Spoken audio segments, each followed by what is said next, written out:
Hello, seventh class. In last class, we were doing weather and climate, and we did the layers, the structures of the atmospheres. In this class, we will start from here temperature. What is the temperature? The temperature you feel every day, तापमान जो आप हर दिन महसूस करते हैं, is the temperature of the atmosphere, वही जो हमारा वातावरण होता है उसका तापमान होता है। The degree of hotness and coldness of the air is known as temperatures, जो मतलब जो हमारी हवा होती है उसमें कितनी गर्मी होती है और कितनी ठंड होती है, उसको ही हम टेम्परेचर बोलते हैं। The temperatures of the atmosphere change not only between day and night but also season two season, जो हमारा टेम्परेचर होता है वो ऐसा नहीं है कि दिन में और रात में चेंज होता है, वो सीजन टू सीजन भी चेंज होता रहता है। समर्स जो हमारी गर्मियाँ होती है वो होटर गर्म होती है, देन विंटर सर्दियों से। An important factor that influence the distributions of temperature is ice insolation. Insolations is the incoming solar energy intercepted by the earth, जो एक इम्पोर्टेंट फैक्टर होता है इन चीज़ों को, मतलब जो हमारा टेम्परेचर होता है उसको मतलब ऊपर या नीचे करने में, उसको इन्फ्लुएंस करने में, वो होता है इंसोलेशन। इंसोलेशन का मतलब वो होता है कि जो हमारी जो सूर्य होती है, जो उसकी एनर्जी जो पृथ्वी पे आती है और पृथ्वी कैसे उस चीज़ को इंटरसेप्ट करती है, उसको ऑब्जर्व करती है, उससे भी हमारा जो टेम्परेचर होता है उस पर प्रभाव पड़ता है। जस्ट लाइक जो हमारा मेजर टेम्परेचर, जो डिवाइस हमारा टेम्परेचर को बताता है उसे हम कहते हैं थर्मोमीटर। जो डिवाइस हमारा एटमॉस्फेरिक प्रेशर मतलब हवा का दबाव को बताता है उसको हम कहते हैं barometer. Measure the amount of rainfall, जिससे मतलब कितनी है हमारी जो वर्षा होती है उसका पता लगता है, उसे हम कहते हैं rain goes. So the direction of wind, जो हमारी हवा की डायरेक्शन, हवा किस तरफ चल रही होती है उसे हम कहते हैं विंड वेन।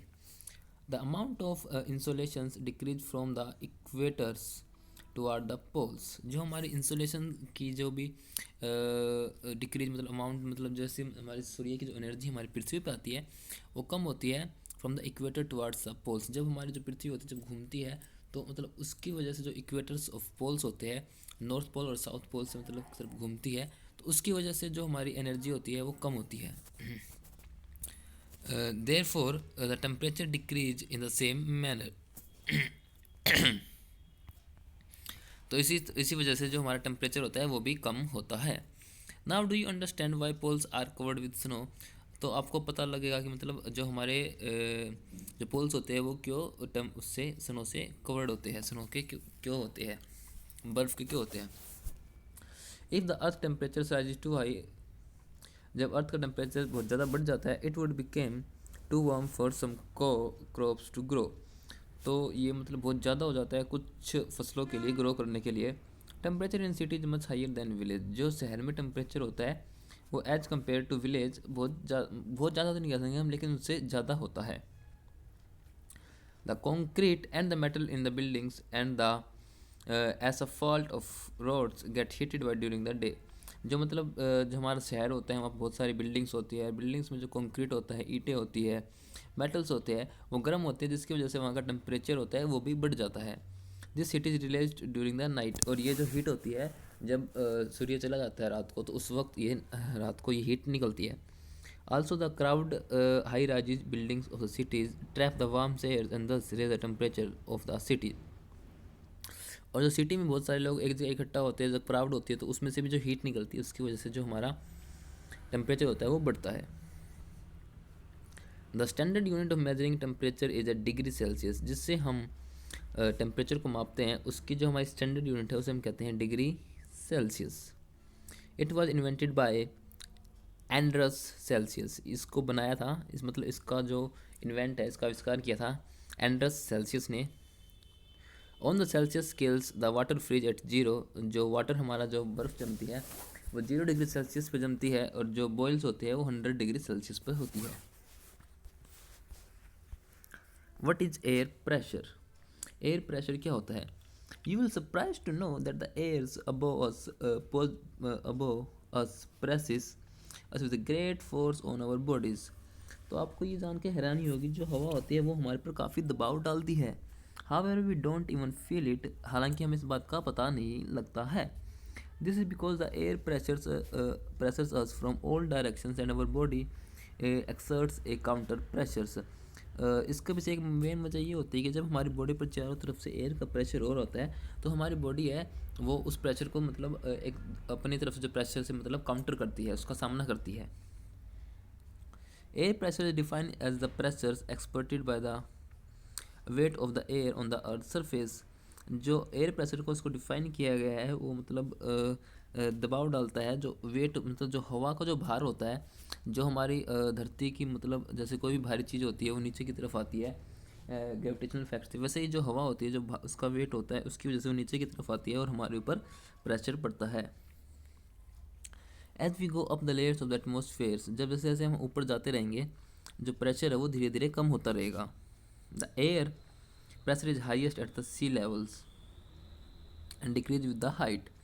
जो एयर प्रेशर होता है जो हमारा सी लेवल मतलब सी लेवल सबसे नीचे वाला पार्ट होता है जो पृथ्वी का होता है उसमें सबसे ज़्यादा होता है, और जो जितना हम ऊपर जाते रहेंगे हवा में वैसे वैसे कम होता रहेगा। Horizontal distribution of the air pressures is influenced by the temperature of the airs is a given place. जो हमारा एयर प्रेशर का डिस्ट्रीब्यूशन है वो influence temperatures of the air is a given place. जो हमारा टेम्परेचर होता है वो भी इस चीज़ को काफ़ी इफेक्ट करता है, जो हमारा एयर का प्रेशर होता है उसको। In areas where temperature is high air gas heated and rises. जहाँ पे मतलब टेम्परेचर बहुत ज़्यादा होता है, temperature is high the air gets heated and rises. जहाँ पे टेम्परेचर ज़्यादा होता है जिसकी वजह से जो एयर होती है वो गर्म होती है एंड राइजेज और पैदा होती है, हीटेड मतलब ज़्यादा हीट पैदा होती है। This create a low pressure area, जिसकी वजह से जो हमारा वहाँ पे जो होता है वहाँ पे लो प्रेशर एरिया मतलब जहाँ पे ज़्यादा गर्मी होगी वहाँ पे एयर का प्रेशर कम होगा। Low pressure is associated with the cloudy skies and the wet weather. जो हमारा लो प्रेशर होता है वो मतलब ज़्यादातर जो हमारे क्लाउडी स्काई जब वातावरण साफ़ नहीं होता है और जो वेट वेदर मतलब जब बारिश का मौसम कह सकते हैं उसमें में ज़्यादा मतलब उस चीज़ से ज़्यादा एसोसिएटेड होता जुड़ा होता है। In area having low temperature the air is cold, जहाँ पे लो टेम्परेचर होता है वहाँ पे जो हवा होती है वो ठंडी होती है।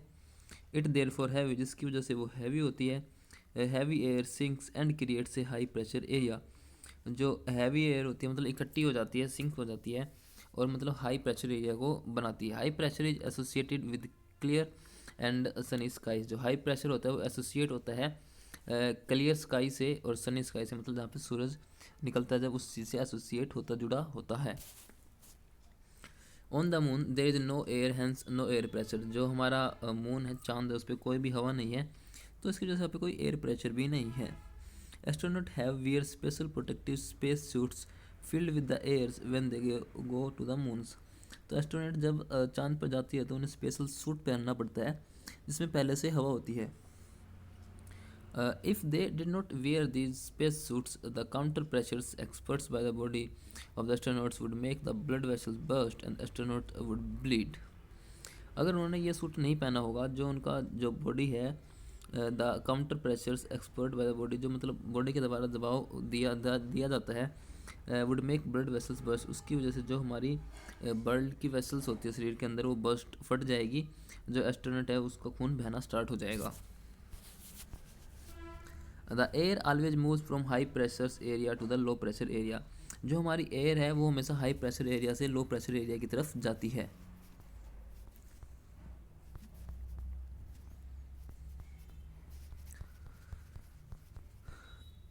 Wind, what is wind? Wind क्या होती है?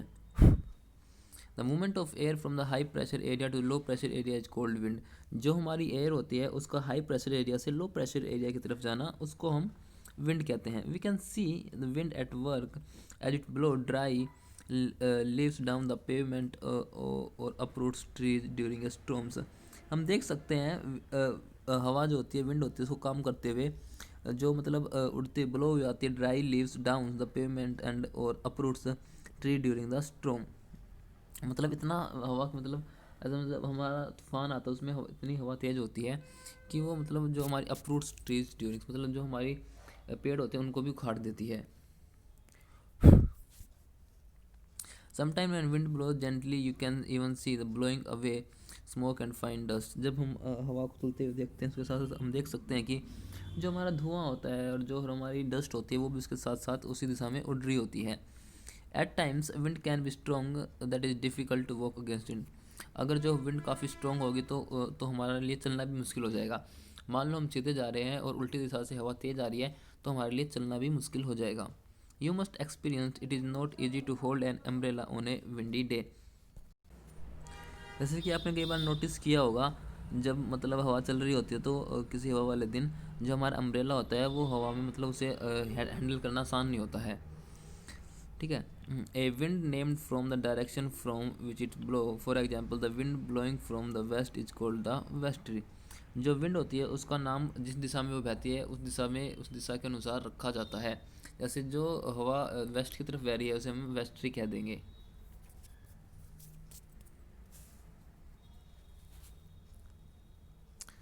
Think of some other examples when strong winds have created